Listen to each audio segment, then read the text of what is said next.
Assalamualaikum warahmatullahi wabarakatuh. Di sini saya akan presentasikan tugas UAS perkembangan emosi peserta didik yang diajukan untuk memenuhi UAS P3D yang disusun oleh dosen Bu Yunita Lasmana MPD. Nama saya Rizky Ajito, 411-821-911-90146. Itu NPM saya. Program studi pendidikan jasmani kesehatan rekreasi, Fakultas Keguruan dan Ilmu Pendidikan Universitas Islam 45 Bekasi 2019-2020. Sini ada yang pertama, pengertian emosi. Pengertian emosi merupakan gejala perasaan disertai dengan perubahan atau perilaku fisik. Perasaan menunjukkan suasana batin yang lebih tenang dan tertutup karena tidak banyak melibatkan aspek fisik. Sedangkan emosi menggambarkan suasana batin yang dinamis dan terbuka karena melibatkan ekspresi fisik.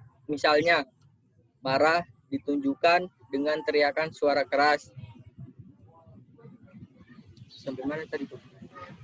Suara keras.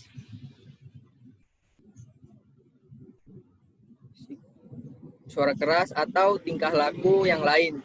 Begitu pula sebaliknya, seseorang yang gembira akan melonjak-lonjak sambil tertawa. Lebar emosi merupakan salah satu perkembangannya yang sama pentingnya dengan perkembangan lainnya seperti fisik dan kognitif. Emosi bukan hanya tentang rasa marah, tapi lebih dari itu. Emosi merupakan perasaan yang dirasakan ketika anak merasakan sesuatu dalam kehidupan sehari-hari. Emosi sering diistilahkan dengan juga perasaan. Misalnya, seorang anak hari ini merasakan senang atau gembira karena dapat nilai yang bagus pada mata pelajaran tertentu di sekolah. Anak lain mengatakan bahwa ia takut menghadapi dalam ulangan, senang dan takut berkenaan dengan perasaan. Kendati dengan makna yang berbeda, senang termasuk perasaan, sedangkan takut terhadap emosi. Selanjutnya ada konsep dasar perkembangan emosi. Perkembangan atau development adalah bertambahnya kemampuan atau skill dalam struktur dan fungsi tubuh yang lebih kompleks dalam pola yang teratur yang dapat diramalkan sebagai hasil dari proses pematangan. Di sini menyangkut adanya proses diferensi dari sel-sel tubuh, jaringan tubuh, organ-organ, dan sistem yang berkembang sedemikian rupa sehingga masing-masing dapat memenuhi fungsinya. Pengertian lain dari perkembangan itu sendiri adalah perubahan-perubahan yang dialami individu atau organisme, menunjukkan tingkat kedewasaan atau tingkat kematangan, atau bisa disebut maturation, yang berlangsung secara sistematis, progresif, dan berkesinambungan, baik menyangkut fisik atau jasmania maupun psikis atau bisa disebut rohaniah. Selanjutnya ada tahap perkembangan anak. Yang pertama, periode prenatal, yaitu masa perkembangan yang terjadi dalam rahim ibu atau bisa disebut mulai dari pembuahan hingga kelahiran. Plus minus 270 sampai 280 atau bisa disebut 9 bulan. Masa bayi yang terbagi atas dua macam. Dan yang pertama masa neonatal atau bisa disebut 0 sampai 2 minggu. Di sini ada juga masa bayi 2 minggu atau bisa disebut sampai 2 tahun. Yang ketiga masa kanak-kanak. Pertama ada masa prasekolah 2 sampai dengan 6 tahun. Masa sekolah dasar 6 sampai 12 tahun dan itu yang ketiga. Di sini juga ada pengelompokan emosi. Yang pertama itu ada emosi sensoris, yaitu emosi seperti yang ditimbulkan oleh rangsangan dari luar terhadap tubuh, seperti rasa dingin, manis, sakit, lelah, kenyang, dan lapar. Emosi psikis yaitu emosi yang mempunyai alasan-alasan kejiwaan. Dan itu yang kedua. Selanjutnya di sini ada perkembangan emosi pada anak usia sekolah. Yang pertama ada pada bayi hingga 18 bulan. Pada fase ini, bayi butuh belajar dan mengetahui bahwa lingkungan di sekitar aman dan familiar. Kelakuan yang diterima pada fase ini berperan dalam membentuk rasa percaya diri, cara pandangannya terhadap orang lain, serta interaksi dengan orang lain. Contoh, ibu yang memberikan ASI secara teratur memberikan rasa aman pada bayi. Yang kedua, ada 18 bulan sampai 3 tahun. Pada fase ini, anak mulai mencari-cari aturan sendiri dan batasan yang berlaku di lingkungannya. Ia mulai melihat akibat perilaku dan perbuatannya yang akan banyak mempengaruhi perasaan dalam menyikapi posisinya. Di lingkungan fase ini, anak belajar membedakan cara benar dan cara salah dalam mewujudkan keinginannya. Pada usia antara 2-3 tahun, anak mulai mampu mengekspresikan emosinya dengan bahasa verbal.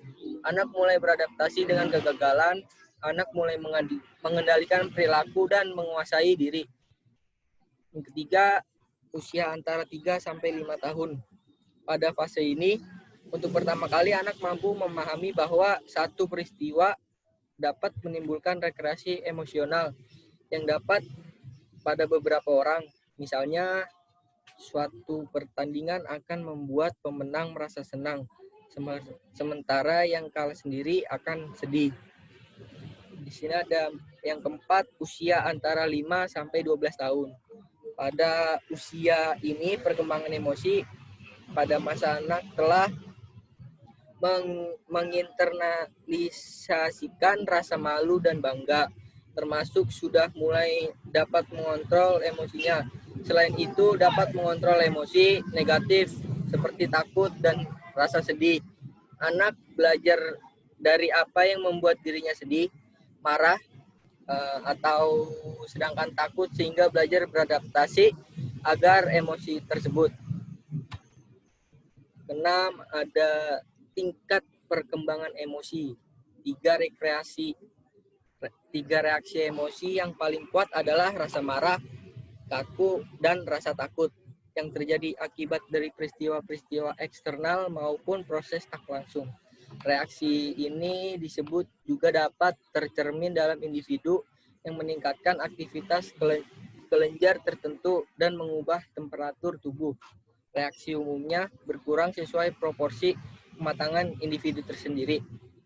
Tingkat perkembangannya, emosi tidak terlepas dari tingkat kestabilan emosi seseorang yang meliputi yang pertama ada emosi stabil, yang kedua ada emosi stabil rata-rata, dan yang ketiga ada emosi labil.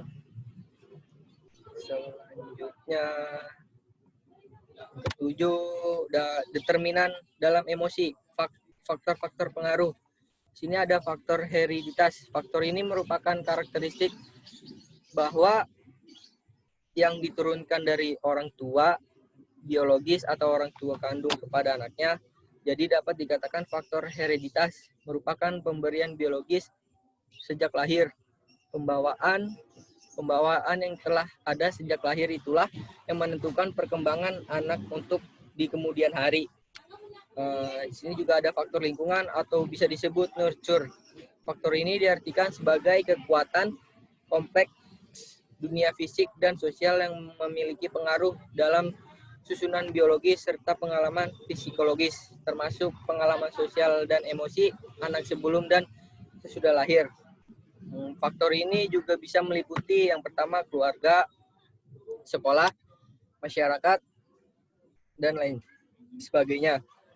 Dan di sini ada faktor umum, merupakan unsur-unsur yang dapat digolongkan ke dalam kedua faktor di atas, atau bisa disebut faktor hereditas dan faktor lingkungan.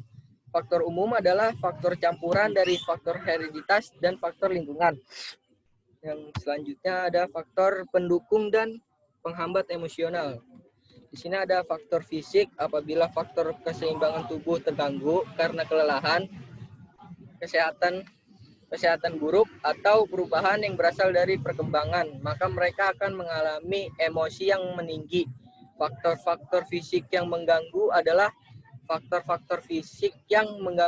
sebagai berikut.